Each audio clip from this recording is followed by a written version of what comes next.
I'd say,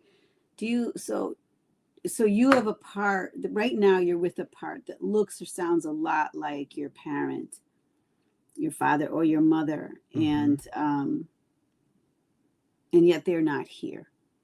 So do you think it's possible? Can we check with this part? Do you think it's absorbed some of their energy? Going Inside is a podcast on a mission to help people heal from trauma and reconnect with their authentic self. Join me, trauma therapist John Clarke, for guest interviews, real-life therapy sessions, and soothing guided meditations. Whether you're navigating your own trauma, helping others heal from trauma, or simply yearning for a deeper understanding of yourself, Going Inside is your companion on the path to healing and self-discovery. Download free guided meditations and apply to work with me one-on-one at johnclarketherapy.com. Thanks for being here. Let's dive in. Cece Sykes has over 40 years of clinical experience treating recovery from trauma and addiction. A consultant, author, and senior trainer, she has been educating therapists around the world on how to apply the IFS therapy model to addictive processes. Cece, thanks for coming back on the show. How have you been? What's going on in your world and in your work? Well, thanks so much for having me back on, John. I love the opportunity to talk to you and to talk to whoever's listening. Awesome. Um, Yeah. you know, life is good. Everything in the external world. I live in Chicago. Chicago. There's a lot going on in our world, all of our worlds. That's different and unprecedented and difficult. Yeah. So there's that, and that's just sort of ongoing in my beloved home of Chicago, and across the country, of course. Yeah.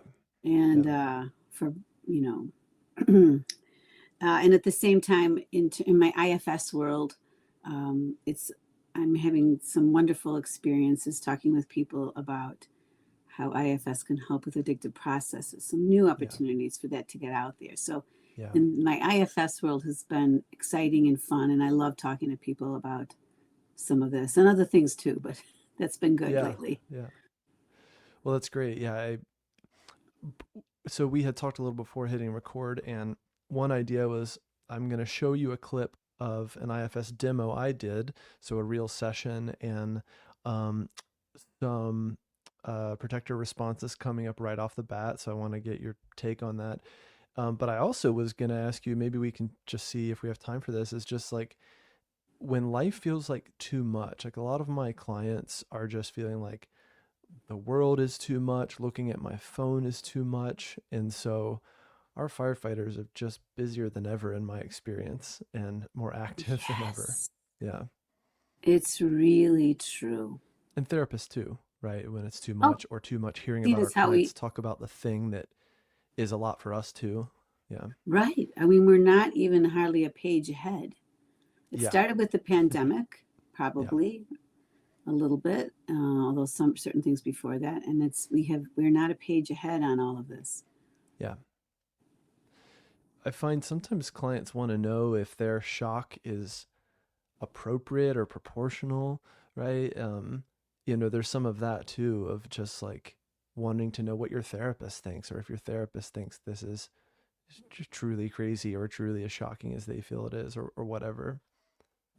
Well, it's an interesting question, John, because it comes lies to that question of how much do we share about our Yeah. personal viewpoint with our clients, and to what end. Yeah. So, I'm at the far end of having been in this therapy world since the 70s.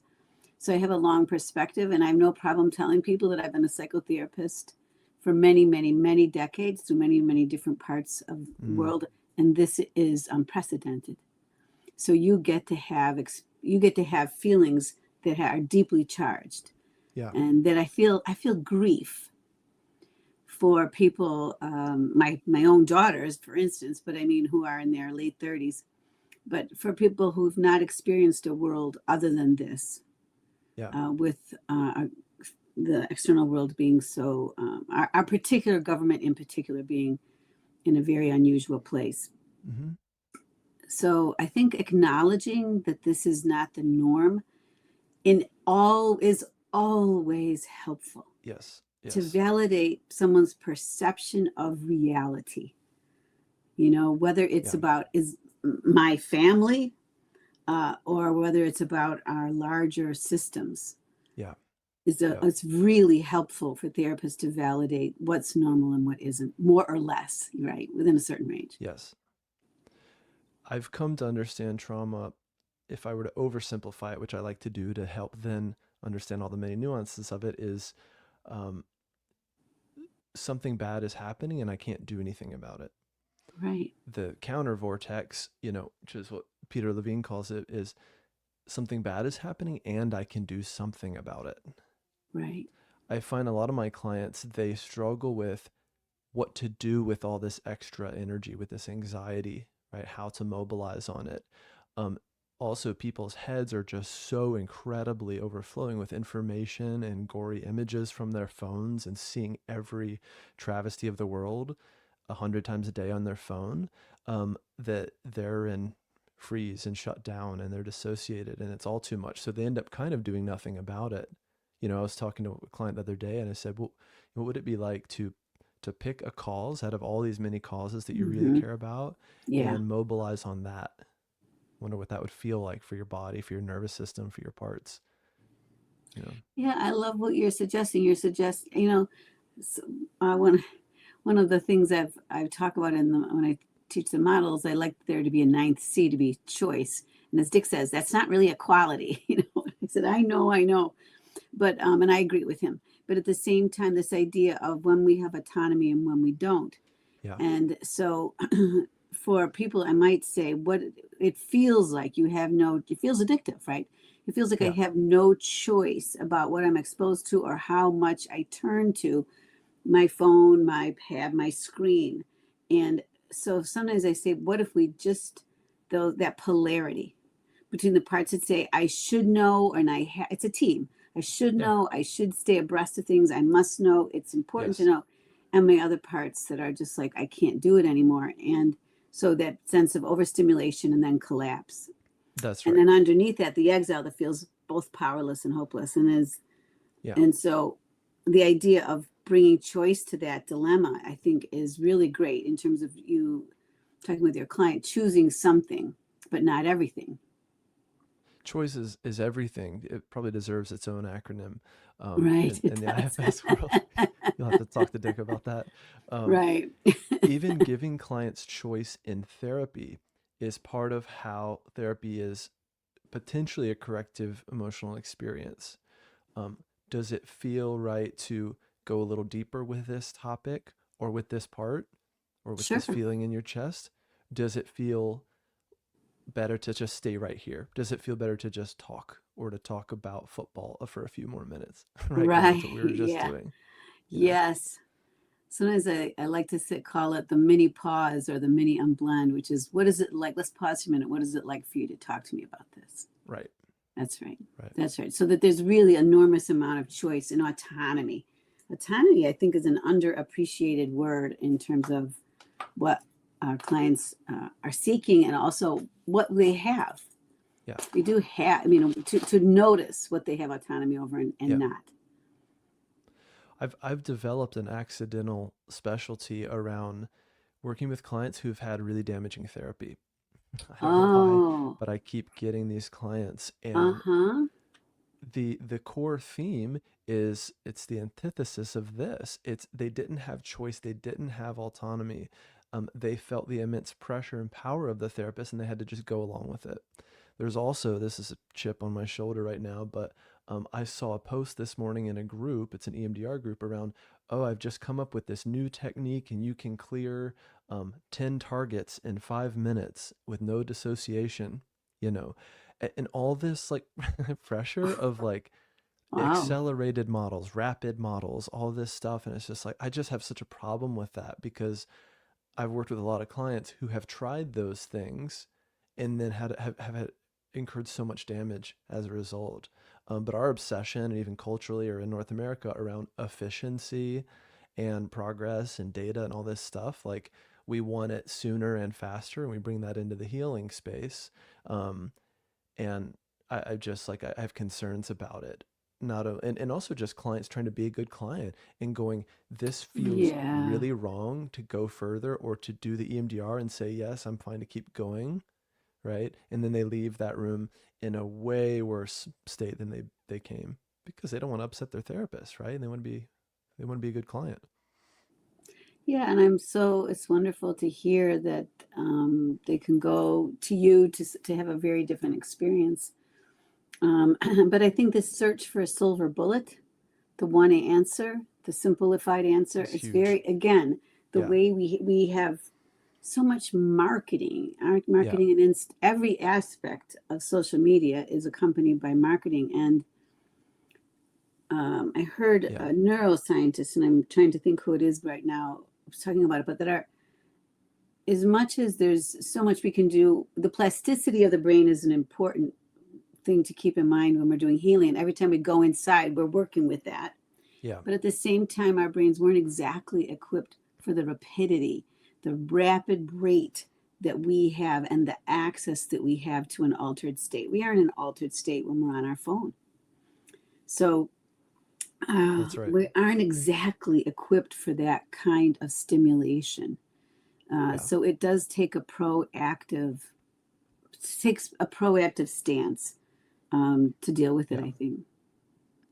Well, one of the best things I can hear from a client, especially because 99% of what I do is trauma work, one of the best things I can hear is when a client says no to me, or says Right. that Of that didn't course. feel right, or I don't want to go there, or they give Right. me some feedback and go that that didn't feel right or whatever. And I praise the heck out of them in those moments, right?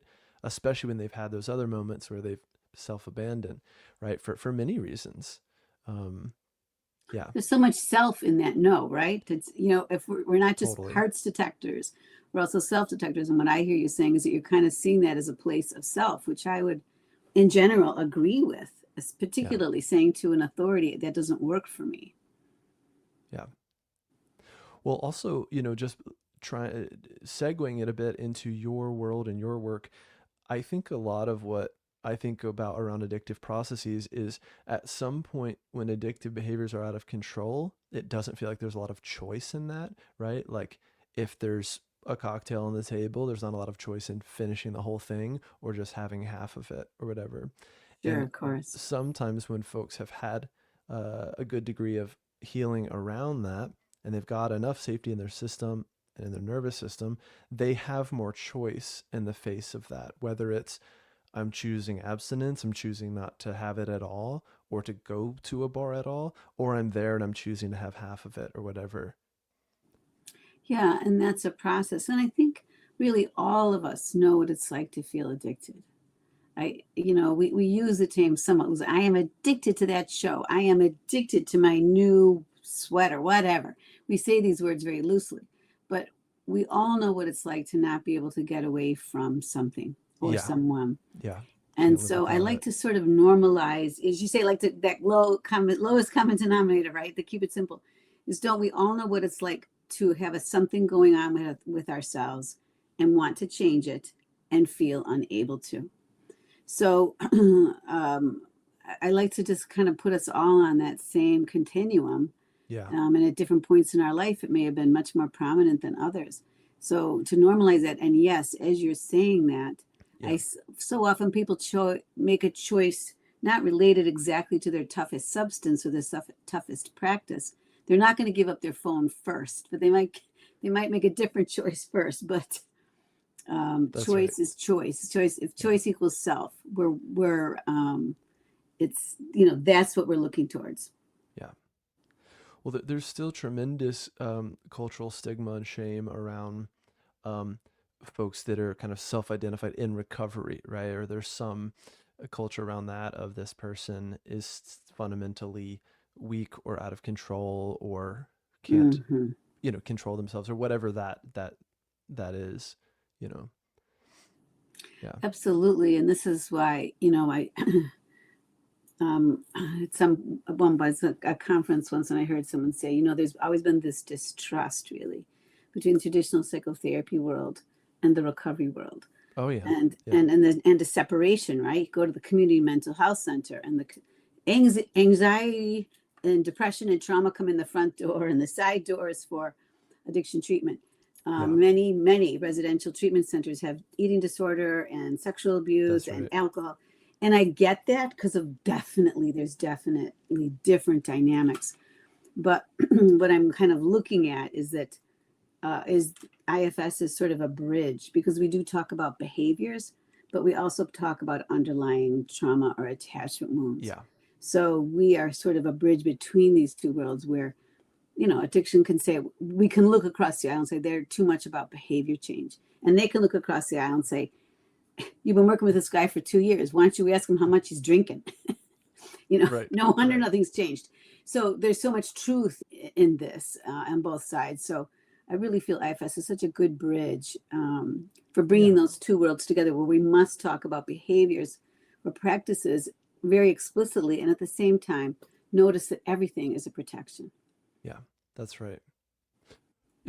It's strange, and probably also kind of even stranger from your seat, that on one hand, it's like we know more now about working with addictive processes than we did before, and also it still feels like we're in like the ice age with it.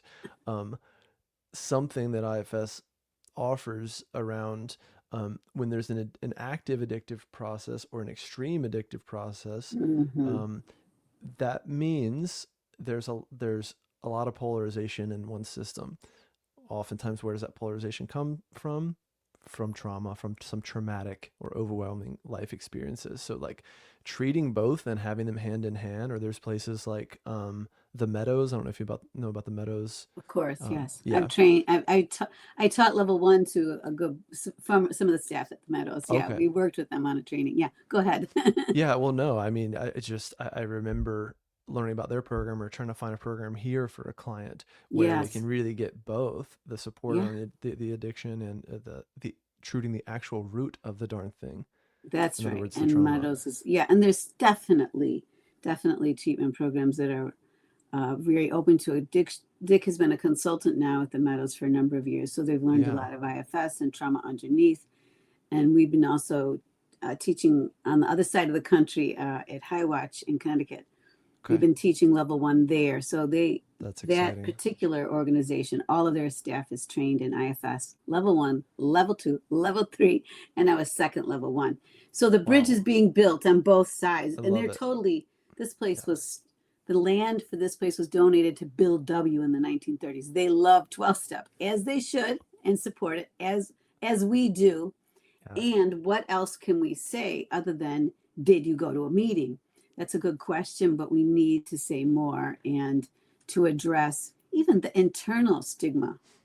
Kay Gardner says about patriarchy, she says women have an inner patriarchal piece too. We've learned things.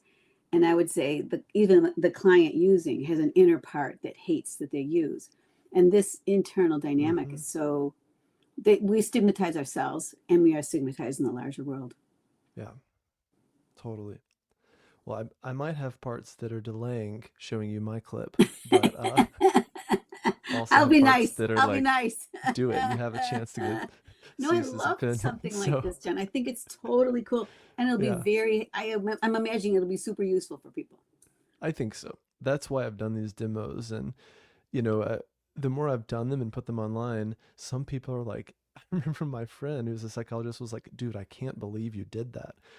I didn't think it was a big deal, but he was like, I can't believe you put yourself out there in that way. And that had me thinking like, gosh, maybe I should be more self-conscious. What risk am I into right here? Yeah, exactly. Yeah. But then other people being like, so happy to see this. And of course, watching my own work back, a lot of times I instantly see the misses or how I would do that moment differently or whatever. Right. So, I know. I do it when I watch myself too. Yeah, exactly. But it's worth it. Well, this session, so this is when I had just started doing demos. This was the first person that ever volunteered for a demo a few years ago. And so I had a preliminary conversation with her on the phone before doing this. She had mentioned quite a bit of trauma history in her system. And so we're really just starting out fresh here in the beginning of this session. So I want to show it to you and get your feedback and ideas. And then whenever you want me to pause, just say pause and you can jump in and we can chat. So that sounds wonderful. Okay? Yeah. Okay. Here goes nothing. So for the folks listening, we were chatting and I've gotten a little bit of background, a little bit of history and about other types of therapies you've you've received. So that was really helpful. And but that being said, yeah, what do you want to work on today? Couple technical difficulties. Let me just try again here. Sure.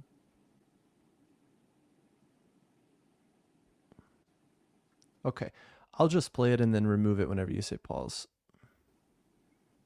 I would Okay, like to work on my binge eating disorder, so addiction to food. Great. Okay. Tell me more about that. Just start talking about it. And as you talk about it, I also want you to notice what develops inside, feelings, sensations, something shifting in your body, images. Yeah, let's just see what happens. Yeah. So it all started when I was together with my ex-partner, and he was quite controlling and had a lot of opinions on everything I did. So especially on like food, that I ate too expensive food, or that I ate food that wasn't good for me, and especially sugar. Like every time I ate sugar, he was really bullying me. So I was like, in the end, I just started to eat specific foods outside of the apartment because I was so scared that if I eat it inside, he's gonna comment on me so much. And the food also became a way to handle like all his comments about how I was working out, what I was doing on my free time, people I was spending time with. It was just like a resort that I could at least open the refrigerator. Yeah. Okay. Yeah, so you just took a big breath there. What's happening in your body? My body just feels like it wants to cry because it's holding on to so much anxiety. Yeah. Uh, Okay. Yeah, is it okay if we go toward that feeling? If we go toward that anxiety or let it develop a bit? yeah. Okay. Just see what happens when you do that. Well, it's like it's the anxiety is saying, well, no, don't come here, don't look here, don't look at me. Yeah, don't look at me. Mm. Don't look at me. Yeah. Okay. So I also want to give, put some guardrails on what we're doing, meaning if you have parts, specifically protector parts, that have concerns about us doing this session today or doing it in this format or having it published and other people seeing it, definitely listen to those and check with those parts first before we go a little further. Mm. Yeah, of course. Yeah. So see what happens when you do that. You might even just kind of go inside, you can close your eyes if you want and just ask, hey, do any parts have concerns right now about us going further?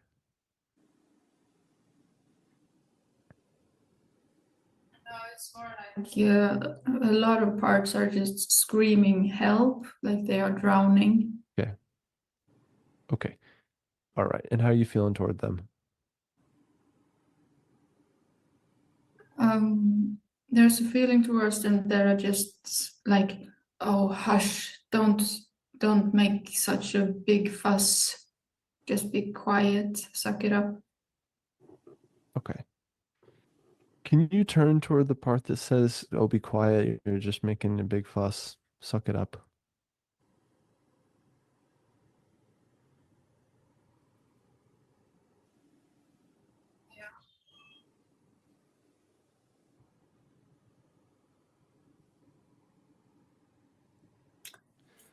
I'll pause for a second there. So is this the beginning of her session? Yeah. So she jumps right in. Yeah. So what's that like for you? Does it feel, how's the pace feel for you when you watch it? It feels fast. Right. It feels a bit, faster than would normally be.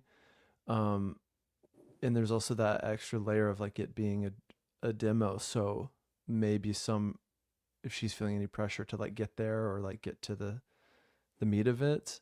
Um, and I had wished I had, yes, slowed her down or checked for that consent first of just what's it like to do this demo, and knowing that this will potentially be online if she approved it after the session. I was given those options, but I wish I'd kind of slowed down and given her those consents first and not once we started to get into her system. Well, okay, yeah. And again, I wasn't thinking. Can I say what I was thinking? Please.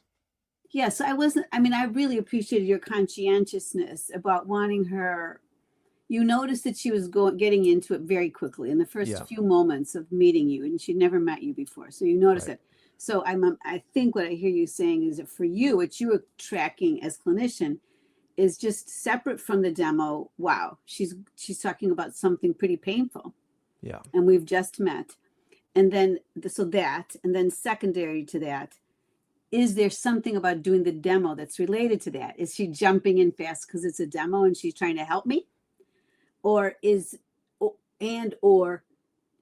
should I remind her this is a demo and help her slow down? So it sounds like you're kind of riding those two rails. Yeah. Am I hearing that right? That's right. Yeah. Yeah. And that makes sense. But the idea around the demo wasn't paramount in my mind, because it doesn't matter. She can say no at the end and never do it. Yeah. But I was thinking about her pacing. And so I was really liked when you said to her, how was it like to talk to me about this? And then she had these parts that said, don't talk to me about this. Don't go there. And then these other parts that are like, help me. Yeah. So is what I heard. So for me, probably I would have at some point and also just the painful relationship. Totally. I mean, weren't you feeling that a little bit as she spoke about this former relationship, Absolutely. the cruelty of with the parts of her former partner? So awesome that he's former, or I mean, it's a he. Awesome that they are former. Yeah. A former partner, but at the same time, I was relieved for her about that she somehow found a way out of the relationship with that person. Yeah. But at the same time, I'm curious. So were you feeling into an emotional response around, wow, that sounds like it was a tough situation for you? Or, was any of that in your mind around some of that? Well, I think what I was thinking is, and I know she has done other therapy work, non-IFS work. And so when a client comes in with a story or an idea of like, this is what I think the root is, or this is when this began, right? I'm hearing that and also wondering, is there a moment for us to see which parts are alive right now in relation to this story? Yes. Sometimes it's helpful that they already have that story. Like, this is when the pattern developed, right? Or for her, this is when the concealing started to happen, and then did it more, right? And I knew if I didn't conceal it, it was pretty bad, right? And he would not be nice to me. So I'm hearing that, and I guess I'm also looking for an opening to invite her inside and see how well she can tolerate going inside. And we find out pretty quickly, and we get a pretty loud response, right? All these parts screaming, and then another part like, oh, shush, right? Like real specific energy, like, oh, shush, all of you just shush. Yeah. Well, she certainly jumps right into saying, I've got disordered eating. So this is primary for her. And I appreciate what you're saying, which is she has her own story. And of course, as a clinician, and I'm sure for you, I don't think anybody's story started in their last relationship. However, there's always a root. But at the same time, I truly get it that the nature of that relationship was in particular quite painful for her and exaggerated some things. Or again, she may have had other issues, but not so much a food issue until she was in this thing. So, we don't know yet. But I hear what you're saying about bringing her in the moment. And here's the shortest answer. We've done a lot of this, but this is where my mind is going around this, as I hear this polarity. Go there, don't go there. Parts that are screaming for help, and parts that say, don't even get involved in that. So for me, where I go is say, let's bring both of those sides together. That's right. Is just name how it's like to have parts that say, I have to fix this now. And other parts that say, it's a mess. get away from it. You got rid of the relationship, get rid, like that. So I like to say, so I'm kind of hearing, sometimes in those moments I say, can I reflect this back to you in parts language, which maybe you're about to do. You want to keep going? Sure. Yeah. Let's see. But that's what I'm very much hearing the polarity right now. Yeah. I think what's happening here is this part that just said, oh, shush.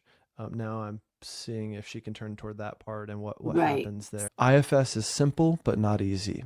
On the surface, it's about parts and self. But when you're in the room with a client, things can get complex fast. Helping someone meet a protective part or wounded exile, that takes skill. And most importantly, it takes safety. My name is John Clarke, trauma therapist and IFS therapist, and in this free webinar for therapists and practitioners, we're going to explore the subtleties that make IFS so powerful and how to navigate them with more clarity and confidence. You're going to learn why safety is everything and how to do it well, what trips therapists up when applying IFS in practice, and a simple tool that you can begin using right away. If you want to go beyond theory and truly embody the work, then this is for you. Join the free webinar today. Link is in the description. See what happens. Yeah. Yeah. Cool. Yeah, it's really. The audio gets like kind of wonky here and there, but it levels out eventually. But it's also ashamed because it knows it is doing the wrong thing. Okay. It's angry, but it's also ashamed. Yeah.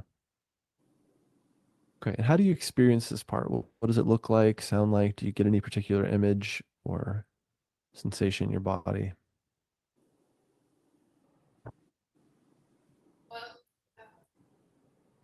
Well, of course, it looks like my father. It's like his voice. Yeah, it just looks like him with an angry face. Okay. All right.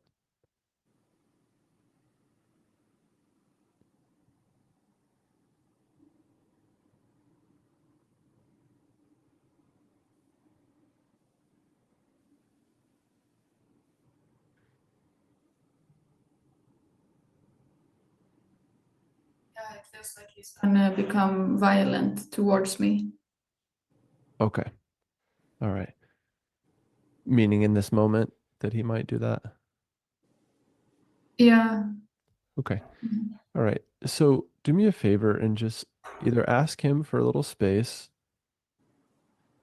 or you could contain yourself in a bubble of white light, or you could contain him in a similar bubble, or even in a more sturdy structure like a room.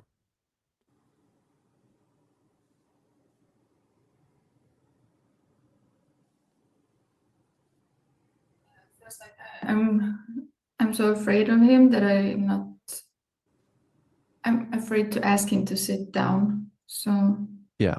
maybe I will put myself in like another room or in a bubble. That sounds like a good idea. Yeah. So you can create that space or take that space for yourself. And we can worry later about asking him for that space, knowing that that might not go well. Yeah. Okay. Okay. Couple technical difficulties. So we had the sound all cut out in that very critical moment, and then we jumped back in, but curious to get your thoughts on that piece. Well, here for me, again, if she was my client, I would say, so I think you invited her to go toward the part. Was it the part that was screaming? Which part would you were directing her toward? The part that was screaming for help? It was the part that came in and said, "Oh, shush," to the kind of cluster of parts that were screaming help. Okay, right. Yeah. So I just hear a combination of protectors and exile here. Yeah. So, and I also hear her saying the part looks like my father, and then she's really blended with the exile. That's right. That didn't have autonomy and voice with her father. It sounds like he was a scary person. So now we're into the parts that hold some old, really painful stuff for her right away. And I'm sure I'm sure you're thinking that too. And yet for me, I would say a couple things. I'd say, Yeah. so I would say, so again, I would probably comment on what she's telling me.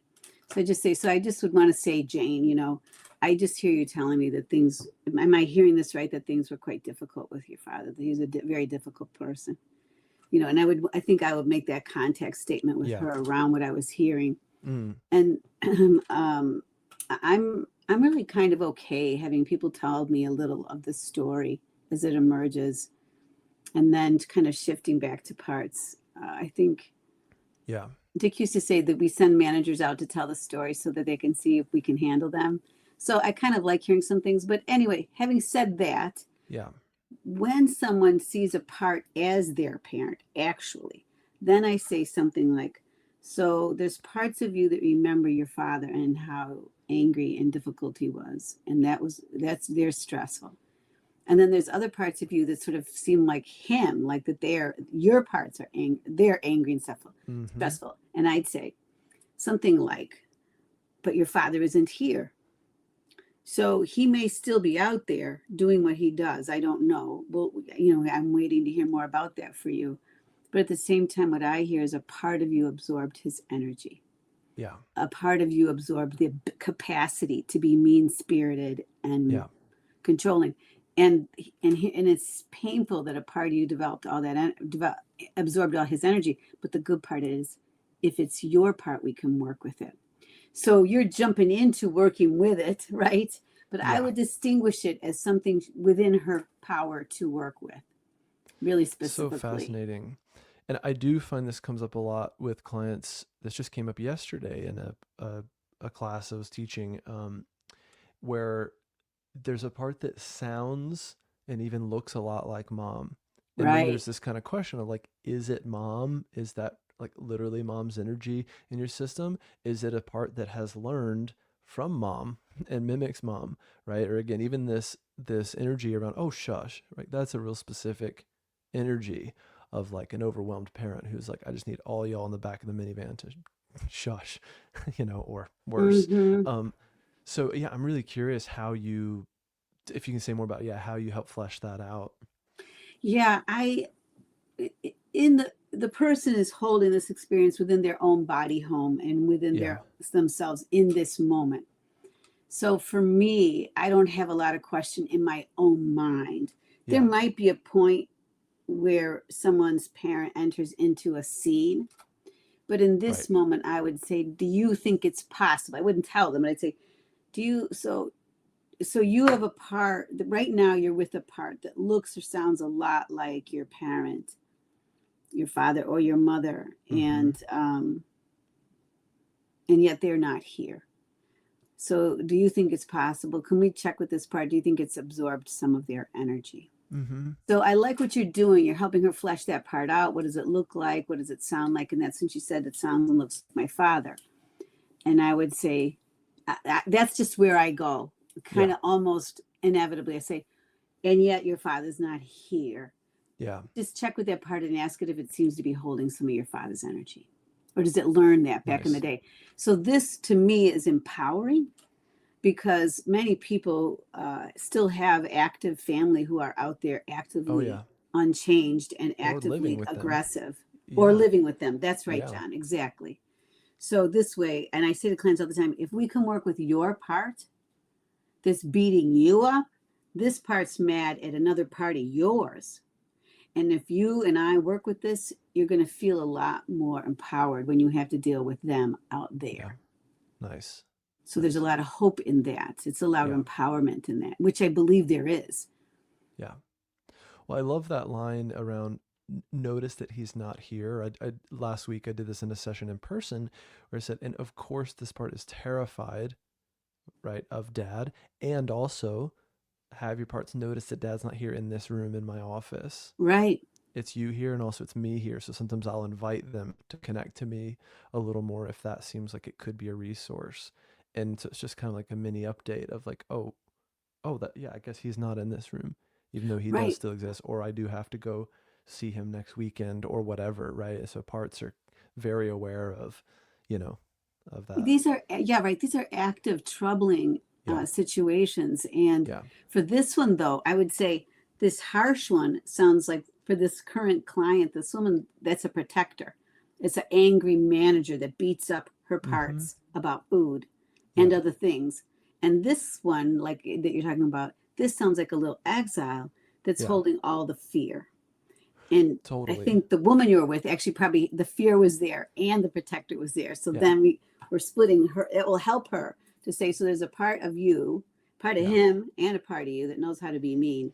And then there's little ones that have That's been right. very, very hurt.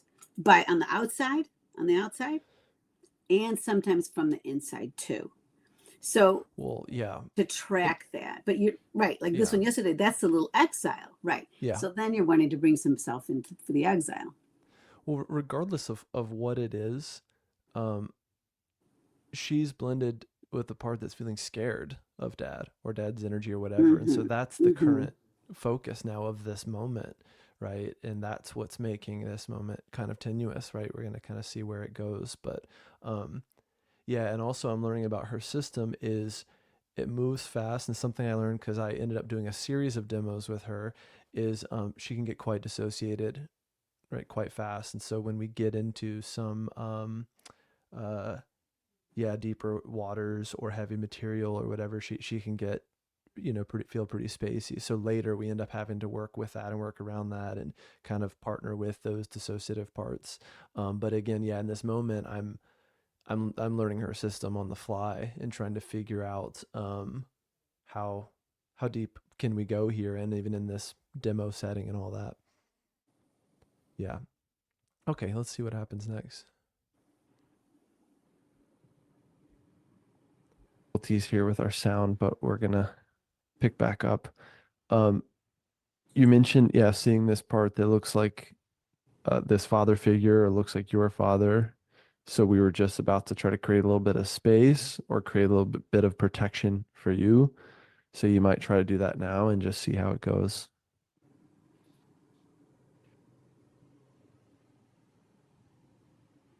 Mhm. Yeah, I can put myself in another room. Yeah. Yeah. Okay. See how that goes and see if you can get a little bit curious about what's happening with you in another room, with just encountering this part that looks like dad. How do you mean? Like I'm in one room and then what will I encounter? Well, let's clarify a little bit what you're seeing in that room. Are you seeing a part of you, or does it look like you today? You mean the self or the one who's screaming for help? Yeah, just trying to clarify which one you've put in the room. That is the self. Okay. All right. So how does it feel to have self in that room? Well, it feels like I should be out there defending my exile, my inner child from my father. Okay. Feels like I'm hiding. You might check and see if it's a part that's hiding, a part that retreated from dad and was scared of dad just now.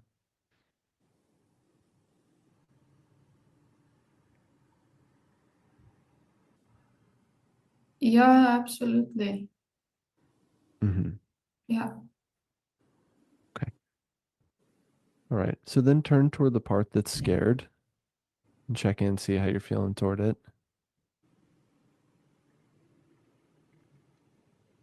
I'm disgusted by it. Like, um, it's so weak. Okay. Mm-hmm. Okay. A lot going on here. Um, something I wish I had done, Cece, is anytime a client says like, I feel like I want to go do X, I tend to say go do X, right? If there's self energy, it's like I want to give that part a hug. I would usually say, yeah, does it feel all right to go ahead and give that part a hug and see what happens? She had kind of said her experience of self, that self is here and self wants to go protect all these parts from dad. Um, so I guess I kind of wish I had said, could you go do that and see what happens? But, and then it took us somewhere else. So yeah, what do you think Yeah, a happened here? lot going on there. And Yeah. now does she seems like she knows IFS language a little bit. Yeah, she knows enough. She's read No Bad Parts. Um, she's Okay, so into she's the read No stuff. Bad Parts. Yeah. And so does she kind of come also for some IFS therapy? Like she was kind of wanting or prepared for that? Yes, she specifically wanted IFS. Yeah, and knows the basics. Ah, right. Yeah.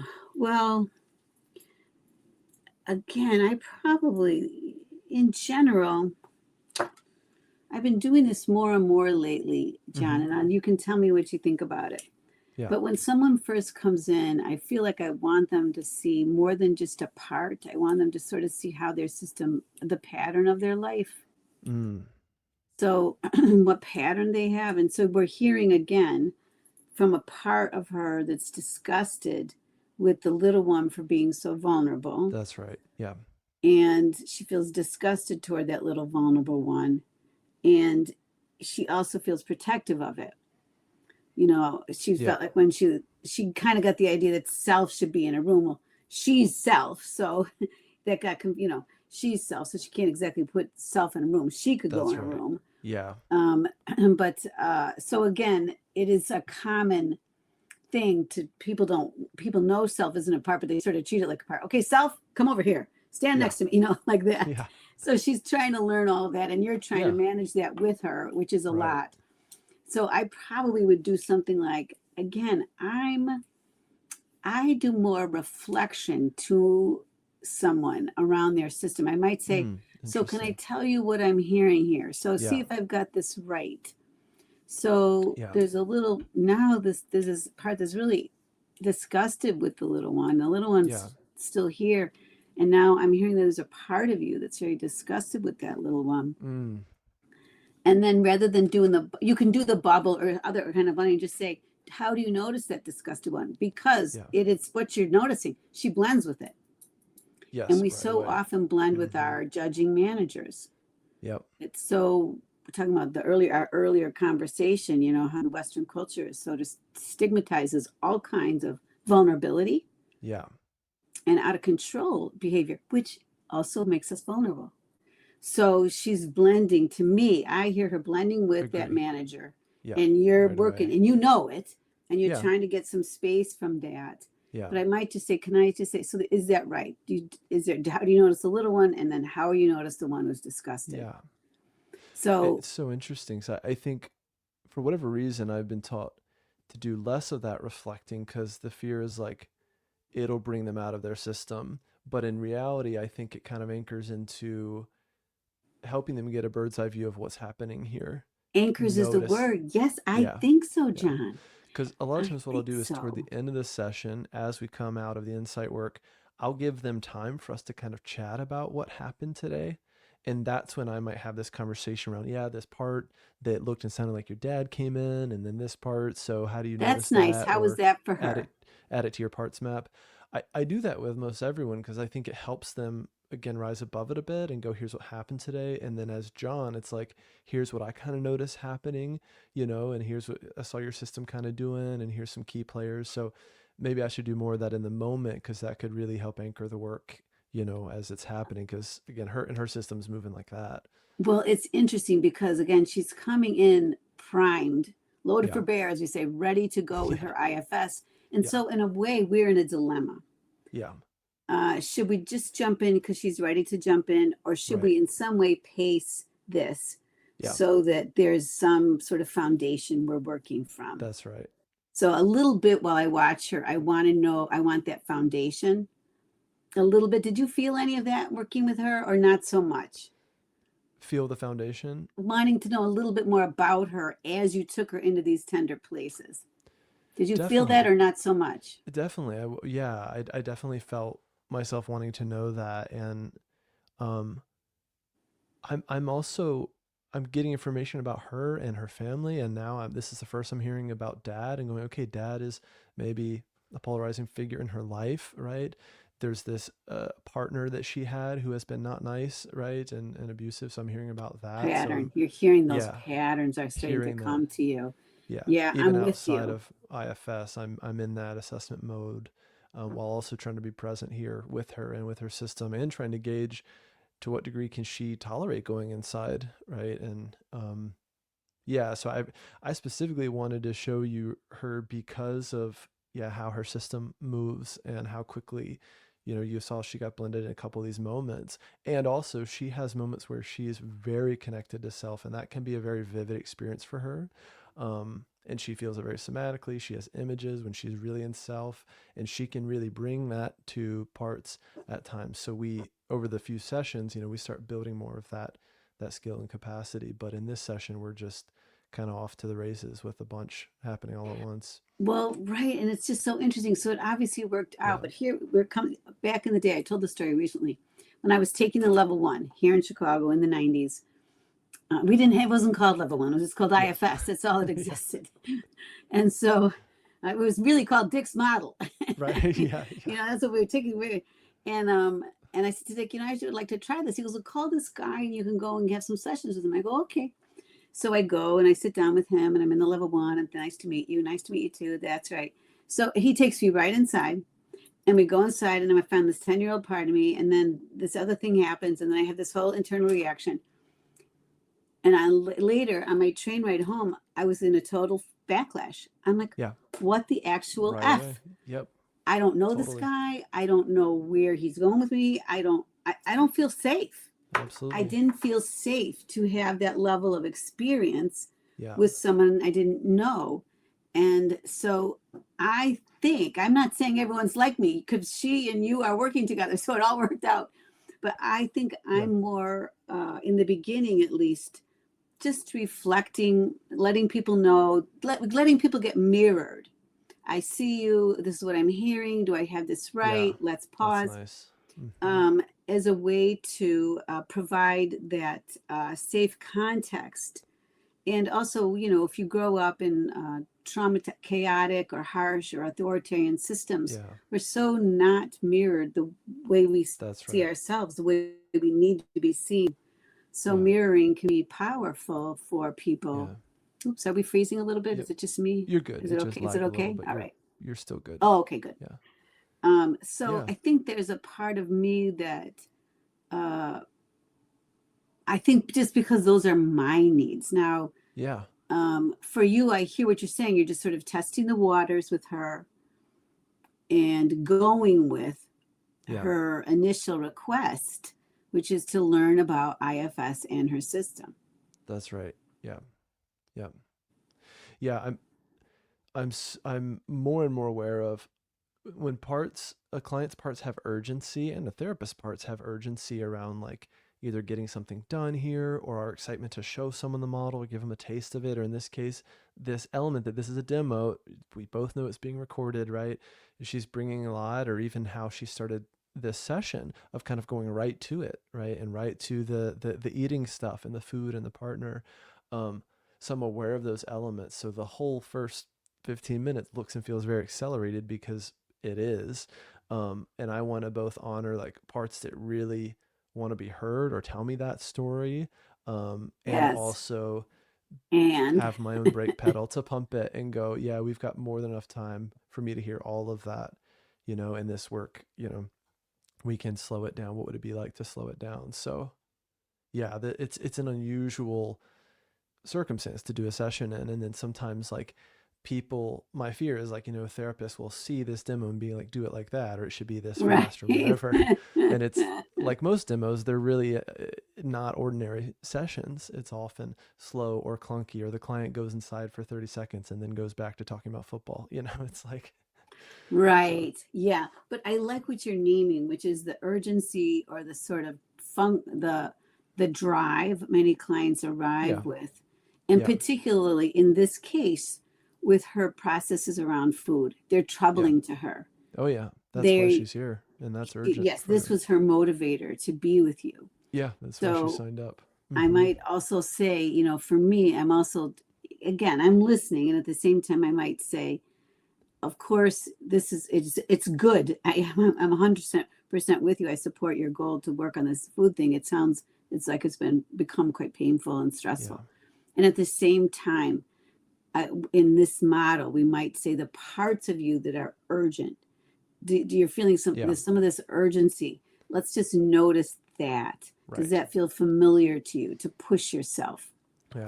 You know, so at the same time, we give a chance to have a little unblend from, and, you know, and listen to, because again, part of that pushing is also what stresses her exiles. That's right. And then causes her firefighters to have to soothe again with food. It is this push, push, push. My hunch is in other parts of her life, right? Absolutely. So I'm always listening very, very hard in the early part of work for the way we all blend with those managers that want ourselves to be better. Yeah, no doubt. And just gently, not because we're not really even aware of it, but just gently start to tease that out as parts of us that, you know, have high expectations or, you know, and really also severe judgment. Yeah, so, something I'm thinking about is like part of how we keep the work safe is we go slow, we work with protectors first and foremost, we get consent, we check ad nauseum for self-energy and make sure it's really there. And there's some of those pieces that were in this, you know, clip, and also I would have liked to have done more of that to really make sure, how do we keep this work safe for her and her system, and again, given how much polarity is in her system. So, but I wouldn't say it's going slow to name the parts that are in the room with us. Sure. I mean, I know what you mean, Yeah. but it would be even to start really with what's it like to notice that urgency. So I love really, I like that you're respecting her desire to work on her disordered eating. You know, this is we want to respect what brought people here, but I don't think it's working slow to help someone notice that. At the same time, I think that also, when their protectors notice them, that's another way that safety gets created in the system. That makes sense. Does that make sense? Yeah, being deliberate and thorough. Is a good word.